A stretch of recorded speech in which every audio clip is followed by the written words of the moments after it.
Designado entonces el evaluador, la ley le da a este nuevo funcionario del concurso un plazo de 30 días para presentar las operaciones que den cuenta de cuál es el valor presente de cada una de las acciones o de las participaciones societarias, si no es una sociedad anónima, que conforman el capital del sujeto concursado. Nosotros sabemos que las acciones tienen un valor nominal que se va manteniendo a lo largo del tiempo, pero evidentemente por más que el capital original sea de 10.000 pesos dividido en 100 acciones de 100 pesos, si a la larga, al momento en que el evaluador tiene que realizar las operaciones, determina que el activo es de 2 millones y el pasivo es de 1 millón, y bueno, entonces nosotros nos encontramos con que en realidad cada acción tiene una proyección sobre el capital real de la sociedad de 10.000, no de 100 pesos, ¿cierto? Bueno, esas operaciones son las que tiene que llevar a cabo el evaluador. Entonces va a tener en cuenta, por ejemplo, los pasivos postconcursales, también va a tener en cuenta los activos autogenerados, por ejemplo las marcas, que contablemente no tienen valor, no tienen un valor significativo, digamos, no se las vuelca en la contabilidad, pero que a veces la marca es lo más importante que tiene una empresa.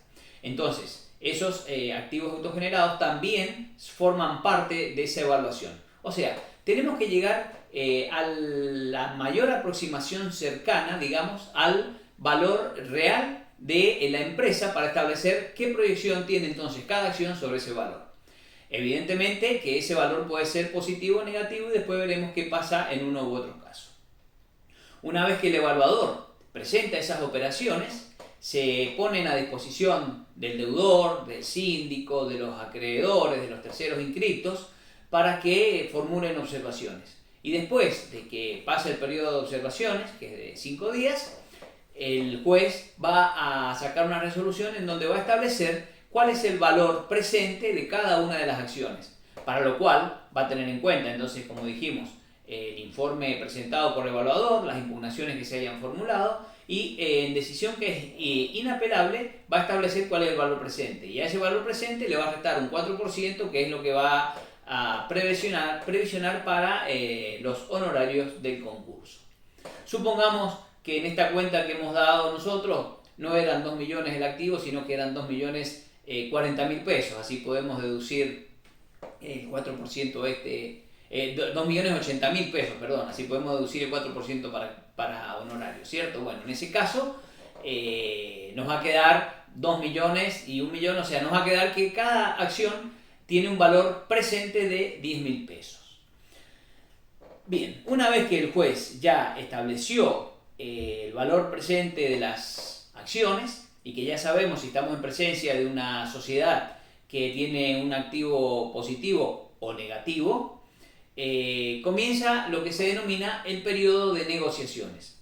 Ese periodo de negociaciones es de 20 días y también va a tener en el interregno, digamos, una audiencia informativa, 5 días antes de que vence el periodo de negociaciones. Podrá prorrogarse y depende del caso. Evidentemente, a veces los jueces, teniendo en cuenta la facultad del artículo 274, han prorrogado ese plazo de 20 días a pesar de que la ley no lo prevea.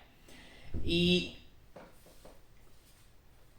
cuando se realiza la audiencia informativa a la que hemos referido, esa es la última fecha que tienen los que se han inscrito para realizar modificaciones o hacer pública la propuesta que ellos van a formular a los acreedores. Una cosa muy importante: ¿cuál es el rol que cumple el deudor en todo este tiempo?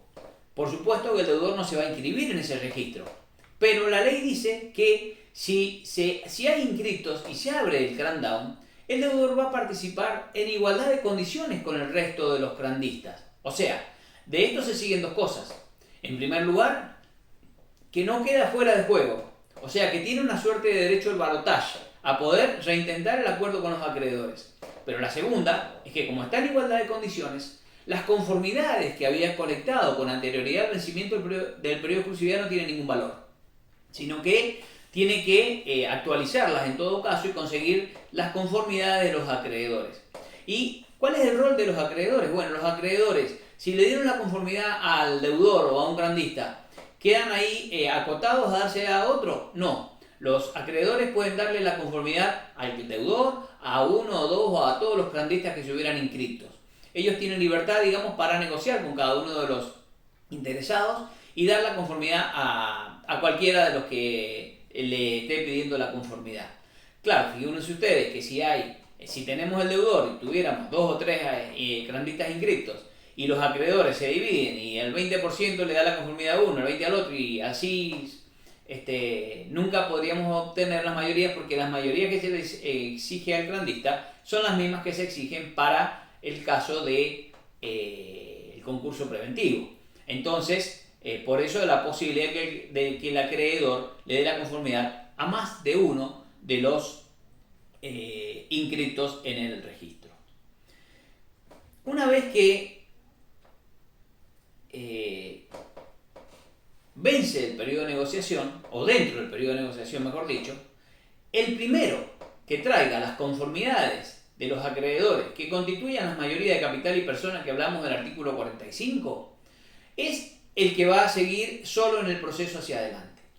Si se trata del deudor que logró recabar esas conformidades, el concurso vuelve a su cauce normal. Entonces el juez declara alcanzadas las mayorías, abre el periodo de impugnación y después logrará el acuerdo directamente. Si quien logra las conformidades es alguno de los crandistas, vamos a tener que distinguir si el valor de las acciones, el valor presente de las acciones fue positivo o si fue negativo. Si el valor presente de las acciones fue negativo, bueno, el juez que declaró que el valor presente no tenía valor positivo, directamente va a disponer la prosecución del proceso igual que en el caso anterior, o sea, proclamando alcanzadas las mayorías, y si bien no está prevista en la ley la etapa de impugnaciones del artículo 50, o sea, cuando ha habido una exageración fraudulenta del activo o exageración fraudulenta del pasivo, ¿cierto? O cuando ha habido algún tipo de vicio de la voluntad en la obtención de las conformidades o alguna de las otras causales previstas en el artículo 50, los procedimientos han seguido ese trance hasta llegar a la homologación. Pero lo importante entonces, que cuando la evaluación fue negativa, directamente se sigue adelante con el proceso. Pero si la evaluación fue positiva y nosotros siguiéramos adelante con el proceso, obviando esa circunstancia, en realidad estaríamos confiscándole al deudor las acciones. Porque como veremos enseguida, el final del proceso es que las acciones que tenía el deudor van a pasar a manos del crandista. Entonces, en ese supuesto, cuando el valor es positivo, el juez le da una nueva intervención al evaluador para que el evaluador establezca la cuota, transfiera, digamos, al valor de las acciones la cuota de sacrificio que han realizado los acreedores para dar el acuerdo a la propuesta que ha hecho el crandista. A ver, pasémoslo a número. Habíamos dicho que el activo era de 2 millones, que el pasivo era de 1 millón. Y el crandista logró las mayorías de acreedores de capital y persona con una propuesta de pagar el 50% del capital de contado, o sea, sin intereses, sin nada. Eso significa que cada uno de los acreedores ha hecho un sacrificio del 50%, porque solamente va a cobrar el 50% de lo que le debían. Bien, entonces la ley dice, no es justo que el acreedor sacrifique el 50% de su crédito y que el accionista siga cobrando la totalidad de la acción, o sea, 10.000 pesos por acción. Más aún, si nosotros nos ponemos rigurosos, diríamos que ahora cada acción vale 15.000, porque el activo sigue en 2 millones, pero el pasivo está en 500.000.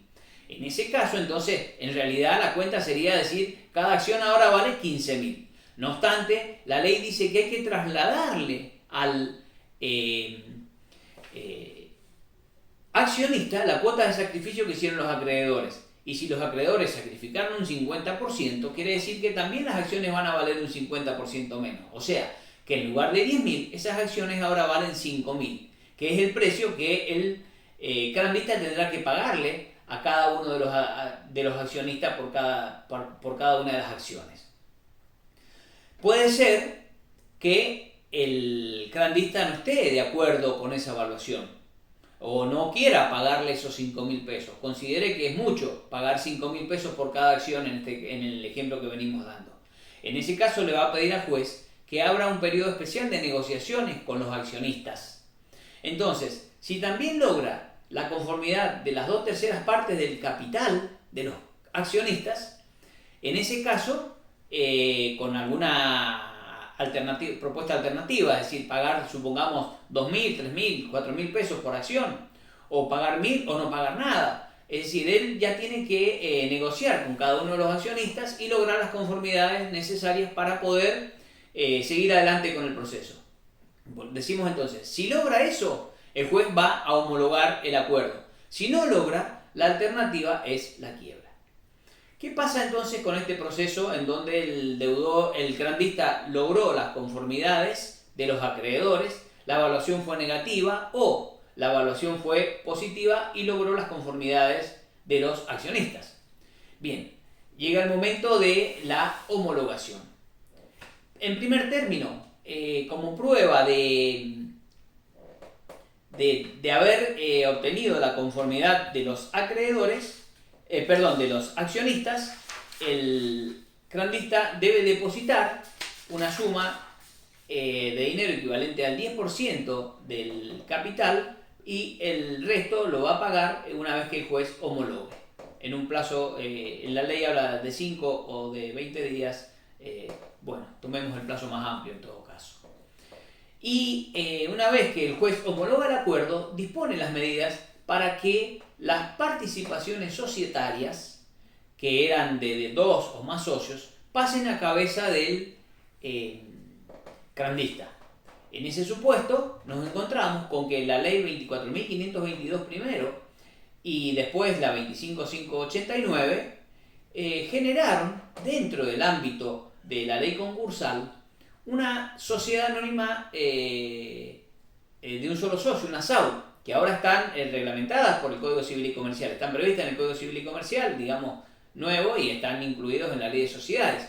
Pero no estaban previstas al tiempo en que se sancionó la Ley 24.522. Sin embargo, al disponerse la transferencia de la totalidad de las acciones al grandista, en realidad estábamos creando una sociedad anónima de un solo socio.